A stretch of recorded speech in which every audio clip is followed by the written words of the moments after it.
Bonjour et bienvenue dans cette vidéo Adileos.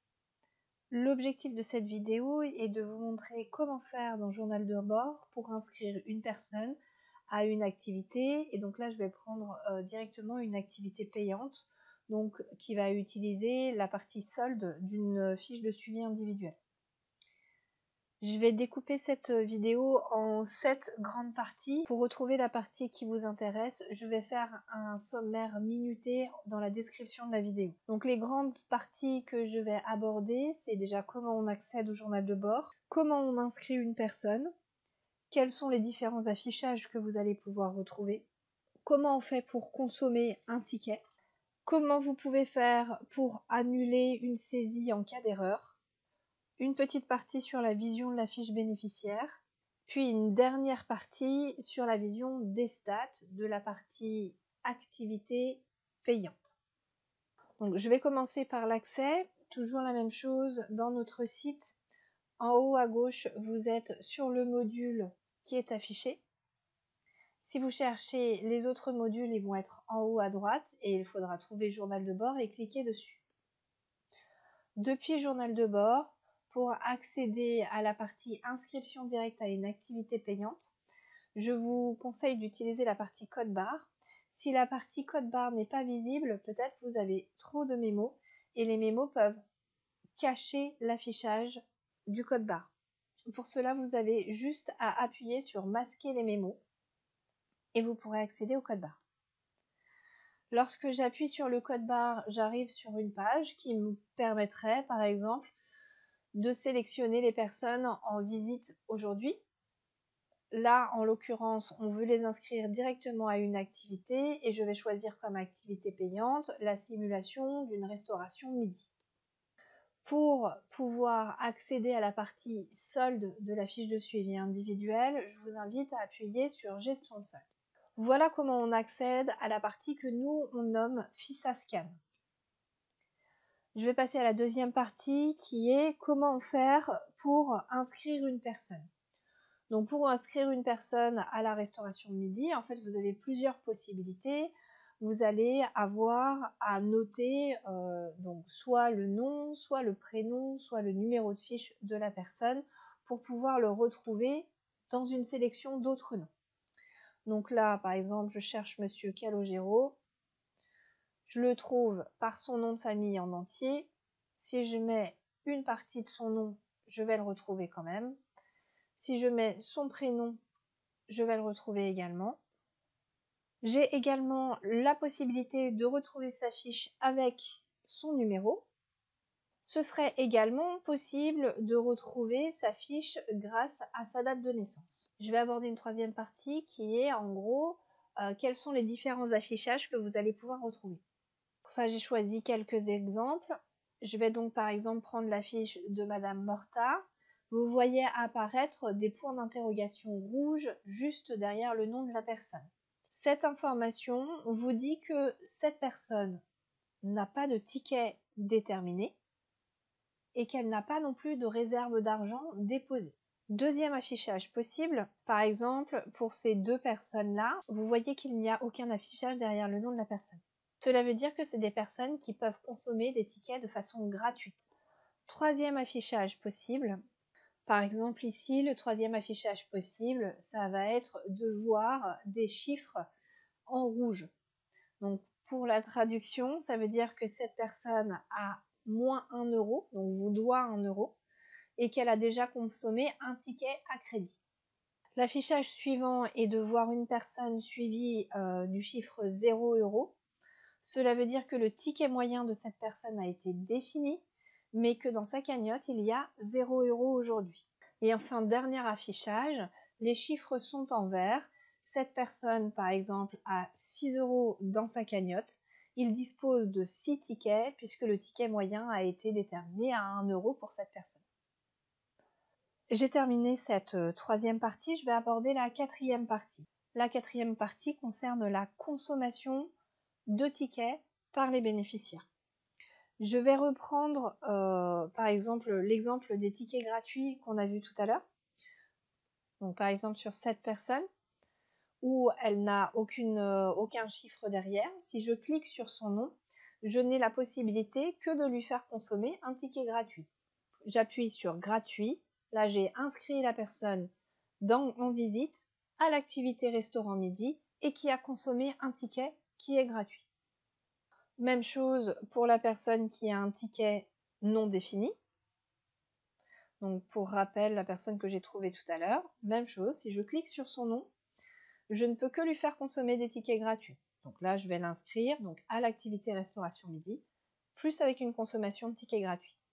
En ce qui concerne les 3 autres affichages qu'on avait tout à l'heure, donc soit en rouge, soit 0 €, soit l'affichage en vert, nous vous donnons plusieurs possibilités de consommer un ticket. Je reprends le cas de Monsieur Orléans. J'ai la possibilité d'utiliser son solde, donc d'utiliser un ticket de sa réserve, ou alors de lui permettre de payer directement son ticket. Donc là, je vais faire qu'il a payé son ticket. Je l'ai inscrit pour aujourd'hui. Je prends un autre exemple de Monsieur Luce. Là, donc je peux continuer à lui faire consommer des tickets à crédit. Donc si j'appuie sur à crédit, il va avoir consommé moins de tickets et il aura moins 2 € dans sa cagnotte. Ou je peux lui permettre de payer directement. Mais c'est pas seulement que le ticket d'aujourd'hui, il peut aussi cagnotter. Donc c'est-à-dire, par exemple, là aujourd'hui, il arrive et il veut déposer 10 €. Je peux noter 10 € directement dans sa cagnotte et ça lui permettra d'avoir un nombre de tickets équivalent à la somme déposée moins les tickets consommés. Si je veux aller plus loin, je peux cliquer sur son nom, je bascule sur sa fiche de suivi individuel et sur sa fiche de suivi individuel, on voit bien que le solde de la personne est à 8 € et qu'il a donc 8 tickets aujourd'hui. J'ai le même système pour une personne qui a un solde à 0, donc je reprends la fiche de Monsieur Dupont. Quand je clique sur son nom, j'ai la possibilité donc soit de consommer des tickets à crédit, soit de payer directement, soit de déposer de l'argent, encore une fois, si je supprime et que la personne arrive avec 5 €, je peux noter qu'il a payé 5 €, donc il cagnotera de l'argent. Je vais aborder maintenant la 5e partie qui concerne les erreurs. Si vous faites une erreur et que vous avez saisi la consommation d'un ticket pour une personne qui n'est pas présente. Pour rappel sur le fonctionnement de notre logiciel, vous êtes donc sur une page qui permet d'inscrire une personne et en visite et en restauration midi avec une consommation de tickets. Donc il va y avoir plusieurs actions à faire. Par exemple, cette dame-là n'est jamais venue. Donc pour annuler l'action, premièrement, je vais cliquer sur son nom. Je vais basculer sur la partie suivi individuel. Donc c'est une vision restreinte pour les profils qu'on nomme nous agents d'accueil. Vous avez donc la partie solde qui est ici.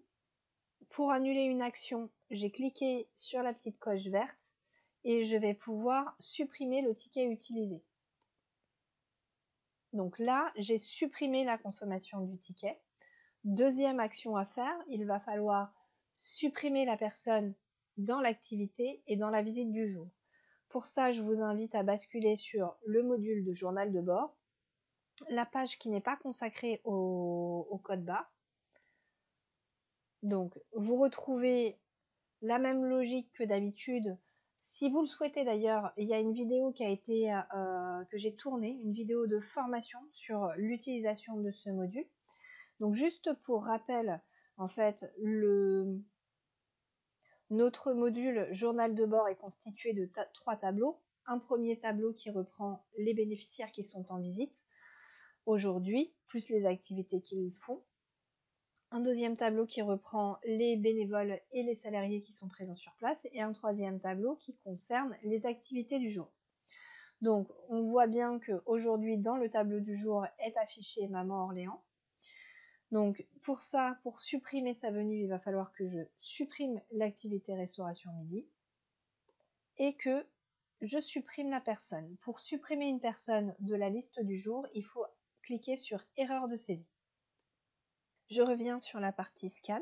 Donc je vais choisir l'exemple d'une personne qui a consommé le ticket aujourd'hui. Donc si j'appuie sur son nom, je bascule sur la partie de suivi individuel. Là, on a une visibilité sur le solde de la personne, si elle a consommé des tickets, si elle a approvisionné son compte aujourd'hui et sur le tarif de son ticket. Si je passe la souris sur solde, j'ai un historique de cette personne et j'ai des statistiques qui sont associées à cette personne. Je vais maintenant aborder la dernière partie, c'est la partie statistique. Donc je retourne sur journal de bord, je retourne sur la partie code barre et vous voyez juste en dessous de gestion de solde, je vais avoir la possibilité de visualiser les statistiques. Je clique dessus. Je peux sélectionner une période. Par défaut, ce sera le jour même.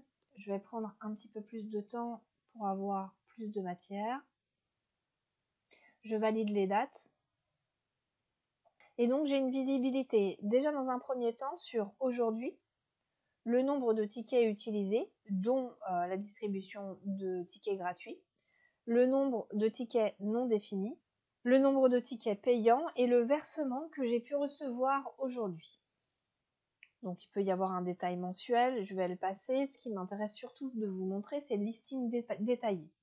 Sur le listing détaillé, vous pouvez savoir qui sont les personnes qui ont consommé des tickets ou qui ont approvisionné leur compte.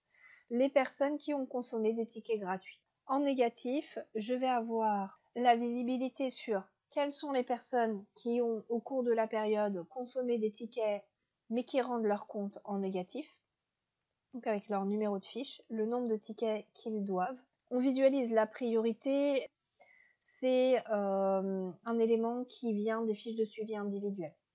Et la date de la dernière visite de la personne. Et dernier onglet, je vais visualiser le solde des payants. Sur cette partie de stats, on aura toujours la même chose, le numéro de fiche, le nom de la personne, le prix unitaire par ticket et le solde qu'il reste chez les bénéficiaires.